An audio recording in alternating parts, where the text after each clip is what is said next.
नमस्कार, मी पंजाब डक. आज आहे 25 जुलै 2026. आज आषाढी एकादशी निमित्त महाराष्ट्रातल्या शेतकऱ्याला अंदाज देणार आहे. ह्या अंदाजामध्ये काय सांगणार आहे, कोणतं धरण कधी भरणार आहे, म्हणजे जायकवाडी धरण भरणार आहे का नाही, आणि त्या शेतकऱ्यासाठी मग आनंदाची बातमी आहे का नाही, ते एक अंदाज देणार आहे. राज्यात आता पावसाचं सत्र कसं राहणार आहे ते एक सांगणार आहे. आणि त्याच्यानंतर राज्यात हे पाऊस कधीपर्यंत राहणार आहे त्याचा सविस्तर अंदाज देणार आहे. तर राज्यातल्या सर्व शेतकऱ्याला सांगू इच्छितो की आज 25 जुलै 2026 पासून ते राज्यामध्ये जवळपास 4 ऑगस्टपर्यंत राज्यात दररोज विखुरलेल्या स्वरूपाचा पाऊस पडणार आहे. पण तो पाऊस आता रिमझिम स्वरूपाचा नसणार आहे. आता काय होणार आहे, दुपारनंतर ऊन पडणार आहे, दुपारी 2-3च्या नंतर काळोकुट्ट आभाळ येणार आहे, आणि अर्ध्या घंटाचा 1 तासाचा जोराचा पाऊस पडणार आहे. म्हणून हा अंदाज सर्व शेतकऱ्यांनी लक्षात घ्यायचा. तर राज्यात जिल्ह्यावाईज सांगायचं झालं तर सुरुवातीला आपण इकडं जे वंचित जिल्हे आहेत त्यांच्यासाठी सांगतो. एक म्हणजे सोलापूर जिल्ह्यासाठी आनंदाची बातमी.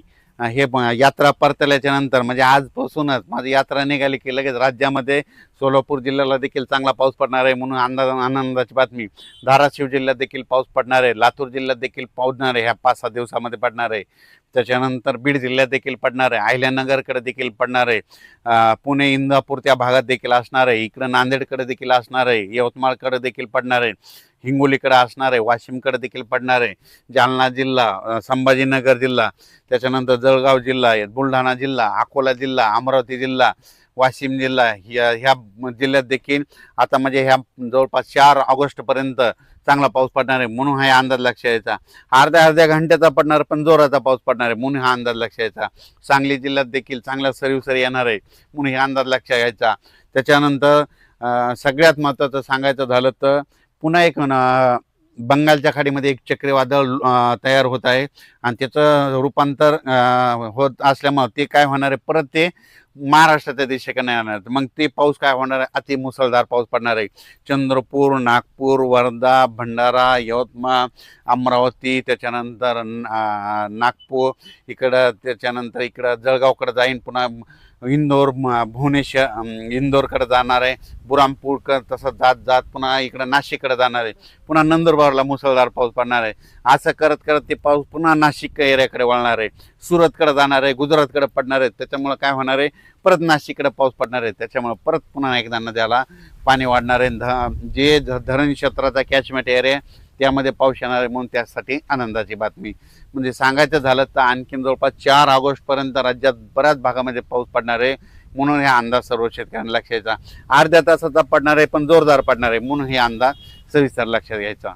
तर माझा परभणी जिल्हा म्हणून परभणी जिल्ह्यात देखील आज दुपारनंतर, आज 25 तारखेला देखील दुपारनंतर चांगला वेगवेगळ्या भागात जोराचा पाऊस पडणार आहे, म्हणून परभणीकरांसाठी आनंदाची बातमी.